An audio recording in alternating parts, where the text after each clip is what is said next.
Bonjour cher monsieur, je suis Mamie Biscotte et je viens de me perdre ici, sur cette route. Je voulais savoir s'il y a longtemps que vous vivez ici. Depuis 1972. Depuis 1972, ah, donc vous êtes de ce village. De mes parents, de ma mère, elle était native de Lozinghem. De Lozinghem. Elle est née ici à Lozinghem. D'accord. Et vous, comment vous avez fait pour avoir cette maison? Parce que vous avez une vue splendide quand même. C'est-à-dire que en départ, j'étais dans le bâtiment. Ah, d'accord. À partir de 14 ans, j'ai été en contrat d'apprentissage pendant 3 ans. D'accord. Parce que la famille, on était dans le bâtiment. Donc j'ai eu le frère qui était, le plus vieux, qui était artisan. Donc on travaillait ensemble. Donc quand j'ai construit, je suis mis en accord avec, on a fait les travaux ensemble. Donc c'est moi puis le frère qu'on a fait le bâtiment. Eh ben c'est bien. Voilà. Et vous avez, j'ai vu que vous aviez beaucoup d'arbres fruitiers. Je vois ici, c'est un noyer, c'est ça? C'est 2 noyers, oui. 2 noyers. La nature, comment vous la trouvez ici? Vous bénéficiez quand même d'une vue splendide. Oui, mais c'était beaucoup mieux en 72 quand je suis arrivé. Mais c'était la dernière année, d'accord, qu'il y a encore eu des Portugais ou des Espagnols qui venaient pour biner les champs de betteraves. Vous n'avez pas connu ça? Ah non, hélas, pas, en tout cas pas ici.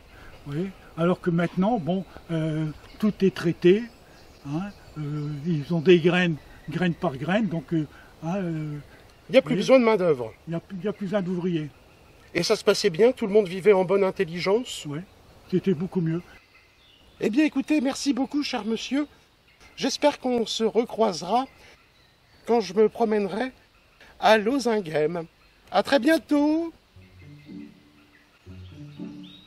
Merci.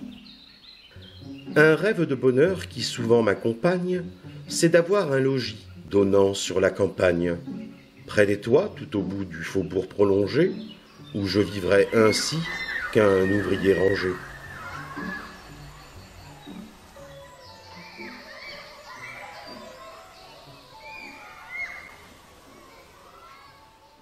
Bonjour cher monsieur. Bonjour madame. Je m'appelle Mamie Biscotte et vous? Moi c'est Manuel Gossard. Très bien, bon écoutez, je viens de passer devant votre boutique et je me suis dit, c'est vrai, moi j'ai jamais vapoté, parce que vous êtes marchand de vapeur, si je puis dire. C'est cela, oui. Alors, ça fait combien de temps que vous êtes installé ici, monsieur? Ça va faire 3 ans. 3 ans. Et alors, ça vous est venu comme ça? Vous vous êtes dit, tiens, je vais vendre des vapoteuses et des produits pour vapoter? Non, en fait, moi je suis un ancien fumeur, j'ai essayé la cigarette électronique et j'ai arrêté grâce à ça. Du coup, c'est devenu une passion et j'ai décidé d'ouvrir un commerce. Ah, mais c'est vrai que c'est pas mal. Moi, je me demande qu'est-ce que je vais bien pouvoir prendre comme vapoteuse si je veux essayer. Qu'est-ce que vous me conseilleriez, vous? Quelque chose de particulier pour une débutante? Pour une débutante, normalement c'est une petite cigarette électronique avec très peu de vapeur et beaucoup de nicotine. Après, tout dépend de ce que vous fumez comme cigarette. Ah je fume pas, moi. Ouais, dans ce cas-là, ça sert à rien. Ça sert à rien de commencer? Non. Même pour les soirées comme ça où j'arrive pas avec une vapoteuse, ça ne ferait pas en fait. C'est possible, mais sans nicotine, quoi. D'accord. Alors, Parce que, en fait, vous avez des produits où il y a de la nicotine et des produits où il n'y a pas de nicotine. Tout à fait. Et qu'est-ce que vous vendez le plus, vous? En général, c'est avec de la nicotine. Avec de la nicotine? Il y a beaucoup d'anciens fumeurs qui se sont mis à la vapoteuse chez vous? Ah oui, quand même. De toute façon, c'est le but, c'est pour arrêter de fumer. Bah oui, c'est vrai. Suis-je bête? Oh là là. Je vois qu'il y a plein de parfums et je sais que je dois aller voir un apiculteur après. Est-ce que vous vendez du parfum au miel? Tout à fait, j'en ai. C'est vrai? Ici, ouais. Oh, c'est formidable!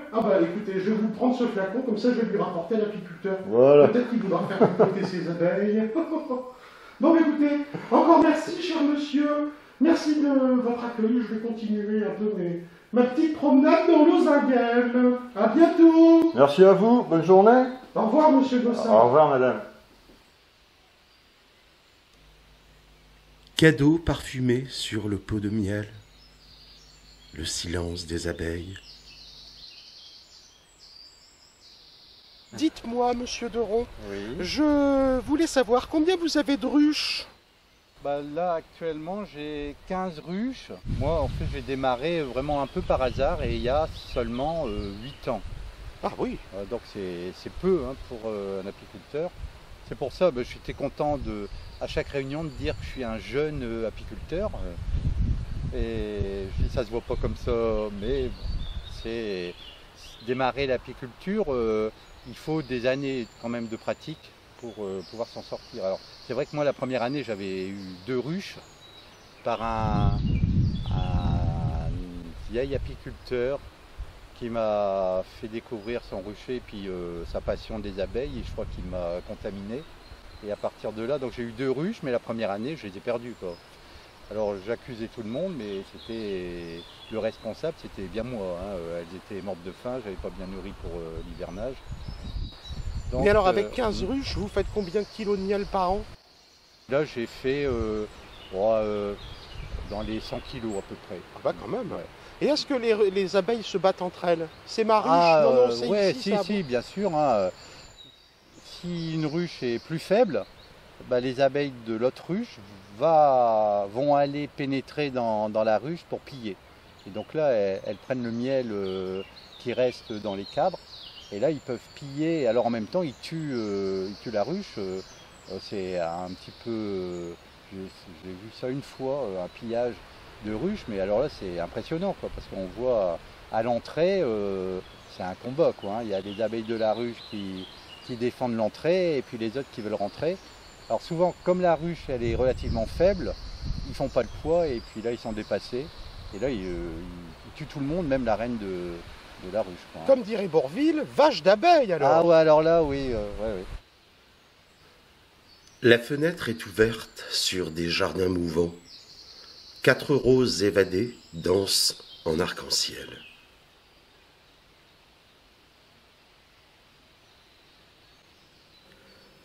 Deux pigeons s'aimaient d'amour tendre. L'un d'eux, s'ennuyant du logis, fut assez fou pour entreprendre un voyage en lointain pays.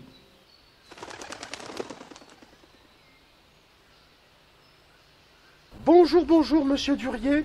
Bonjour. Je suis Mamie Biscotte et figurez-vous que je me suis perdu à Lozinghem. Et je me suis perdu dans votre jardin et puis en fait je m'aperçois que vous avez des pigeons.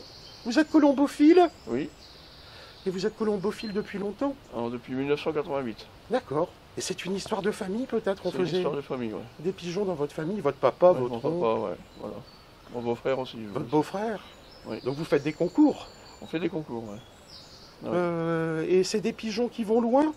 Oh, on va démarrer je vais dire, de Albert, pas loin, là, dans la Somme, on peut jouer justement dans le bas de la France, on va dire. Et ils retrouvent tout le temps leur route? Ah, toujours, pratiquement. Pratiquement. Oui, Voilà. parce que parfois il y a du brouillard ou des Voilà. choses comme ça. On a prévu un accident, on ne peut pas prévoir. Vous avez combien de pigeons, vous, ici, monsieur? Là, je suis à 80 à peu près. 80? Oui. Et c'est un travail quotidien, il faut beaucoup Ah s'en oui, occuper? quotidien, ouais. Il faut nettoyer le pigeonnier, il faut les nichettes aussi, quand il y a des jeunes, et ceci, cela, les bien les nourrir, les faire voler. Ils vous reconnaissent, vous, maintenant? Ouais, bah oui. Ils viennent vous voir, ils viennent manger dans votre main? Non, pas tout à fait, non. Mais Non. bon, on évite un peu parce qu'après on s'attache trop et puis on n'a plus les jouer trop loin, quoi. Ah oui, c'est vrai, Pour pas les vous avez perdre. raison. Voilà. Vous avez raison.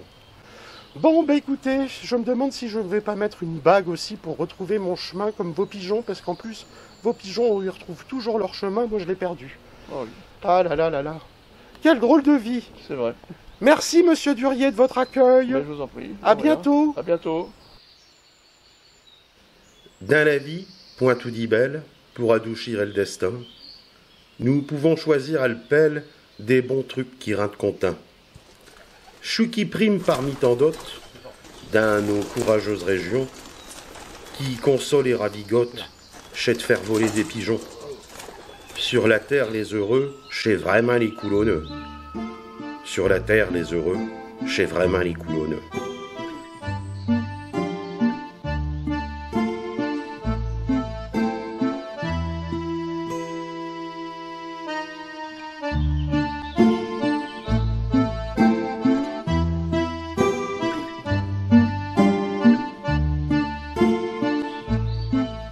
Bonjour, bonjour, monsieur Claveau. Bonjour mademoiselle. Ah oui, c'est comme ça. Oui. Oh, ben, je suis bien contente de vous rencontrer parce que je suis perdu à Lozinghem. Et puis, j'ai pas vu de bus, mais par contre, on m'a dit, vous pouvez peut-être partir en ULM. C'est quoi un ULM, monsieur Claveau? Eh bien, c'est un appareil volant ultra léger, motorisé. D'accord. ULM. Ah oui, très bien. Et alors, et c'est vous qui avez fabriqué cette ULM? Entièrement, oui. Entièrement? Du dessin jusqu'à l'essai. C'est vrai? Et apprendre à piloter avec, d'ailleurs. D'accord. Ah oui, c'est incroyable ça. Et alors, ici, je vois que vous avez un beau moteur. C'est quoi? C'est un moteur de Twingo? Volkswagen, oui. De Volkswagen? Que j'ai avionné moi-même. Oui. D'accord. C'est coccinelle alors ça? Oui. Et donc, il fallait que j'ai un carburateur qui soit le plus bas possible. Donc, j'ai mis un carburateur de R14 qui fonctionne très bien pour un R14 1600. Et vous avez une belle hélice aussi. Ah oui. Là, l'hélice que vous voyez dessus, c'est une hélice pour comment dire, roder le moteur. C'est-à-dire il n'y a pas de pas. Je vais vous montrer. Vous voyez? Ici, il y a un pas. Hein. Là-bas, sur cette hélice-là, il est à 0. Parce que c'est insupportable, on ne peut pas rester derrière. Hein. C'est un courant d'air terrible. Hein. Oui. Ça, je construis mes hélices moi-même aussi. Hein. Mais alors, dites-moi, ça va à combien de kilomètres/heure cette ULM? 140. 140 km/h. Oui, oui. Ah oui, c'est intéressant. Puis il y a de la place en plus. On peut se mettre à deux dedans. Deux places, c'est un biplace, oui. C'est un biplace. Oui, oui. Biplace côte à côte. Et alors, et c'est quoi comme matière, puisque vous dites que vous l'avez fabriqué vous-même? Bois étoile. Bois étoile. Oui, oui. Avion, construction bois étoile. Oui, oui. Bois, c'est du sapin. Et pour les parties qui demandent une certaine résistance, on met un bois dur, type chêne, par exemple. D'accord. Oui.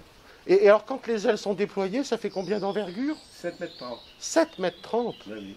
Bon, bah écoutez, je vous remercie beaucoup. Moi, je crois que je vais aller tout de suite m'envoyer en l'air, alors, du coup. Ah oui. Vous venez avec moi, alors, monsieur Madame, Claveau? écoutez. Pardon? Vous venez avec moi si je m'envoie en l'air? Non. Non? Ah bah, c'est dommage. Bon, bah alors, à bientôt. Je préfère les demoiselles. Merci beaucoup. Corons alignés, la mine n'existe plus. Terri verdoyant.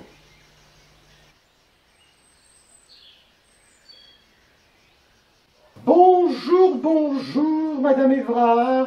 Bonjour, Oh, bah écoutez, je me présente, je m'appelle Mamie Biscotte. enchantée. Je suis perdu à Lozinghem et j'ai fait un accroc à ma robe. On m'a dit, vous n'avez qu'à aller voir la couturière, alors allez voir Madame Évrard. C'est à vous que je dois m'adresser pour refaire un ourlet, Madame? Non, Non, non, non, vous Désolée. êtes une couturière qui fait autre chose que des ourlets et recoudre des boutons et des fermetures éclairs. tout à fait. Qu'est-ce que vous faites, vous, exactement, Madame? Uniquement de la création. De la création. Donc, vous pouvez me faire une robe sur mesure, mais vous ne pouvez pas me la réparer. Tout à fait. D'accord. Qu'est-ce que vous faites d'autre également, Madame? Je fais principalement des accessoires, Ah oui, comme ici, là. Oui, d'accord, Voilà, c'est pas mal, des c'est très sacs. joli. des bavoirs, des accessoires cheveux, des petites décorations, mais je ne peux pas réparer votre robe. Je suis sûr que vous avez été mis à contribution pour faire des masques. Tout à fait. Alors ça, maintenant, les masques, vous savez faire ça, les doigts dans le nez, je suis sûr. Oh oui, à tour de bras. À tour de bras. Vous avez beaucoup d'instruments pour exercer votre art, parce que je vois qu'il y en a 1, 2, 3 machines à coudre. Tout à fait. J'ai une machine, une surjeteuse et une brodeuse. Alors, c'est quoi la différence entre ces 3 machines exactement? La brodeuse, c'est pour faire de la broderie. Tout à fait. Ensuite, nous avons la machine à coudre qui fait le point droit et la surjeteuse, donc qui surjette, qui fait des finitions beaucoup plus jolies. Ah, c'est ça qu'on appelle une surjeteuse. Tout à fait. Et alors, il y a longtemps que vous exercez cet art? Alors, je couds depuis mes 16 ans, mais j'exerce à la vente que depuis une petite année. D'accord. Vous avez beaucoup de demandes, il y a beaucoup de gens qui s'adressent à vous pour Tout à fait. faire des choses? Je ne me plains pas. C'est vrai? Oui, Vous avez beaucoup de travail? pas mal. Bon, bah écoutez, alors du coup, je ne vais pas vous embêter plus longtemps, parce que si vous avez beaucoup de travail, vous ne devez pas avoir beaucoup de temps, et puis bah, moi, il faut que je retrouve ma route. Très bien. Merci en tout cas, Madame Évrard, pour votre accueil chaleureux. Mais de rien, au plaisir. À bientôt. Au revoir. Il rencontra un dimanche une petite couturière brune qui s'appelait Augustine, et il la trouva si jolie qu'il l'épousa aussitôt. Bonjour, bonjour, monsieur Rigaud. Bonjour Mamie Biscotte. Oh, je suis content de vous rencontrer parce que, voyez-vous, je suis perdu à Lozinghem. Et puis, en fait, en me promenant, je me suis aperçu que vous étiez là avec des enfants. Vous donnez à manger à des poules, c'est vos poules, monsieur Rigaud? Ce sont les poules de l'école. Hein. Les poules de l'école? Les poules de l'école, oui. Alors, comment ça se fait qu'il y a des poules à l'école? Alors, avec la commune, on a décidé de mettre des poules à l'école pour plusieurs raisons. La première raison, c'est pour avoir des œufs, parce que c'est la raison principale, hein, parce que les poules donnent des œufs. Eh oui. Et une autre raison, c'est qu'elles permettent de recycler les déchets. Donc tout ce qui est déchets verts, les déchets de la cantine. Ben oui, parce que je vois là, par exemple, il y a un bac, apparemment, ils ont mangé des frites il n'y a pas longtemps. Voilà, donc ce midi, les enfants ont mangé des frites. Vous avez mangé des frites, les enfants? Oui. Voilà. Voilà, et donc ce qui reste, on l'a donné aux poules. Et ce qui reste, on l'a donné aux poules. D'accord. Oh bah, donc c'est vraiment une belle initiative, ça. Hein. Ah bah. Et dites-moi, et derrière vous, il y a aussi un composteur. Oui, c'est le composteur de l'école, Mamie Biscotte. Alors, c'est vous qui amenez vos déchets? Alors voilà, les enfants amènent aussi des déchets pour le composteur. Ce que les poules ne peuvent pas manger, c'est le composteur qui le mange en fait. Oh, mais qu'est-ce que c'est bien! Qu'est-ce que c'est bien! Et puis comme il y a la rénovation d'un potager aussi, le compost ira directement dans le potager pour... Ah, vous allez faire aussi un potager? Pour nourrir les légumes, voilà. D'accord, alors ça c'est pour l'année prochaine le potager? Pour le printemps prochain. Pour le printemps prochain, vous allez mettre quoi? Des pommes de terre, des betteraves? Voilà, on va semer des carottes, on mettra quelques pommes de terre, on va repiquer des salades, des radis, des choux. Bon, c'est bien ça. Voilà. Et en plus, il est bien remué apparemment. Voilà. Bon, écoutez, je ne vous embête pas plus longtemps, monsieur Rigaud. Merci pour toutes ces précisions. À très bientôt. À bientôt, Mamie Biscotte. Les enfants, vous dites au revoir à Mamie Biscotte. Au revoir. Qu'il est dur d'être une poule sur un mur, qui picore du pain dur et qui pond des œufs durs. Elle rêve d'une autre vie. Elle aimerait être vache, pas n'importe quelle vache. Une vache qui vole dans la voie lactée, au milieu de nuages de lait. On lui a dit que son rêve se réalisera quand les poules auront des dents.